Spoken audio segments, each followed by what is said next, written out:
ओम तत्सत ब्रह्माणी नमः। श्री छांदोग्य उपनिषद श्री शंकराचार्य भाष्य चतुर्थ अध्याय चतुर्थ खंड। सत्य काम का ब्रह्मचर्य पालन और वन में जाकर गौ चराना। अन्न और अन्नाद रूप से भली प्रकार स्थित हुए वाघ आदि और अग्नि आदि रूप संपूर्ण जगत को कारण रूप से एक कर फिर उसके 16 विभाग कर उसमें ब्रह्म दृष्टि का विधान करना है। इसी के लिए अब आरंभ किया जाता है। यहाँ जो आख्यायिका है वे श्रद्धा और तप का ब्रह्मोपासना का अंगत्व प्रदर्शित करने के लिए है। ज्वाला के पुत्र सतकाम ने अपनी माता ज्वाला को संबोधित करके निवेदन किया, हे पूज्य, मैं ब्रह्मचर्य पूर्वक गुरुकुल में निवास करना चाहता हूँ। बता मैं किस गोत्र वाला हूँ।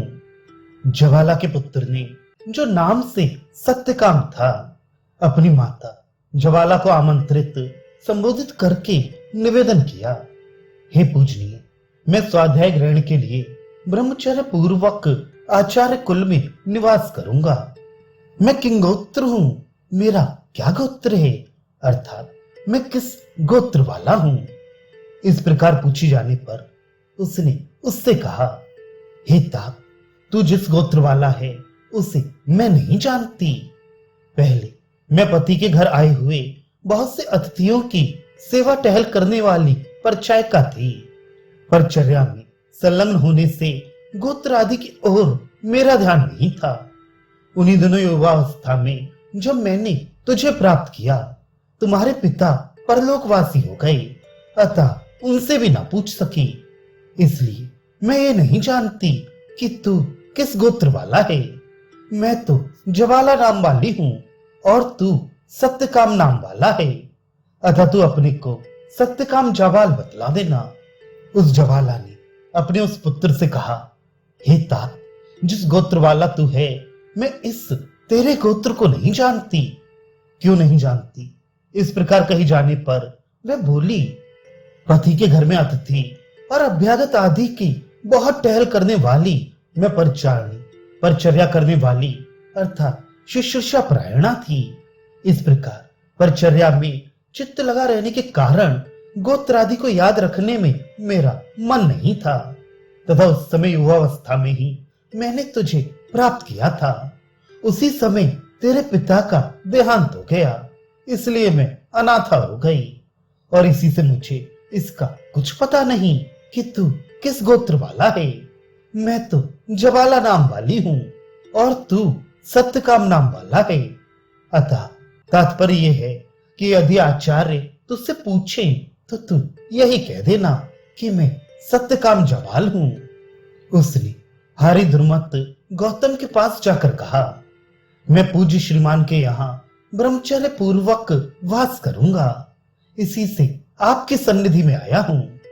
उस सत्यकाम ने जो गोत्रतः गौतम थे उन हरिद्रुमान के पुत्र के पास जाकर कहा, आप भगवान पूज्यवर के यहाँ मैं ब्रह्मचर्य पूर्वक वास करूंगा, इसी से मैं आपकी सन्निधि में शिष्य भाव से गमन करता हूँ।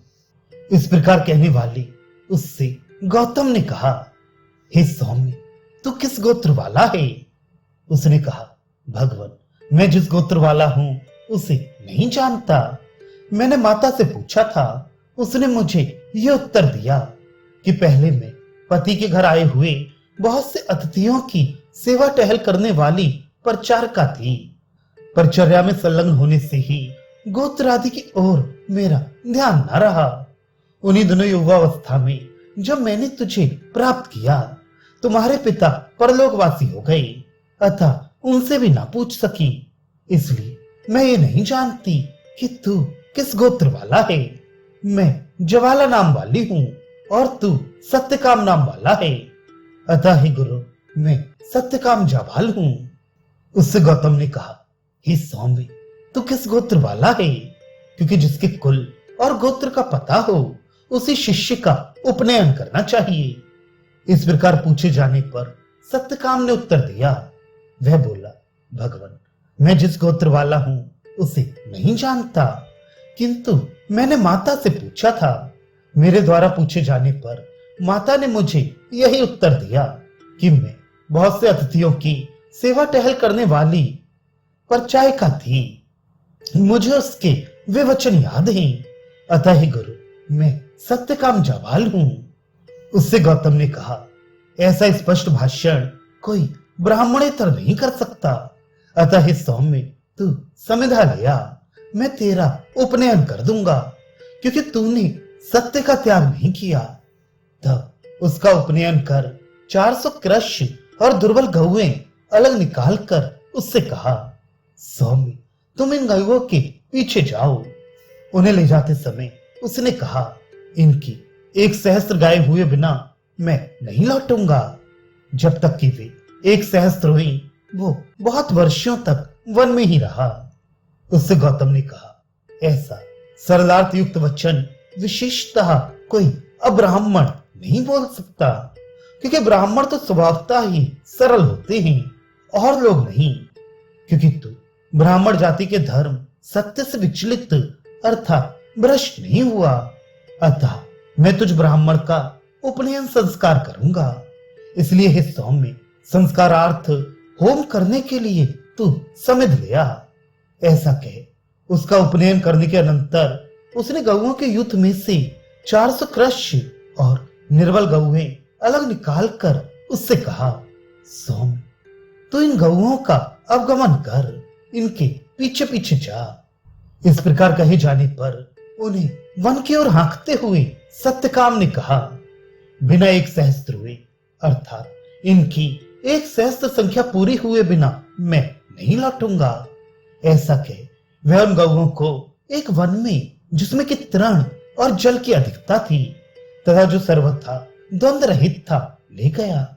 और वर्षों तक, बहुत काल पर्यंत, जब तक कि सम्यक प्रकार से रक्षा की हुई, वे गौएं 1 सहस्त्र हुई, वहीं रहा।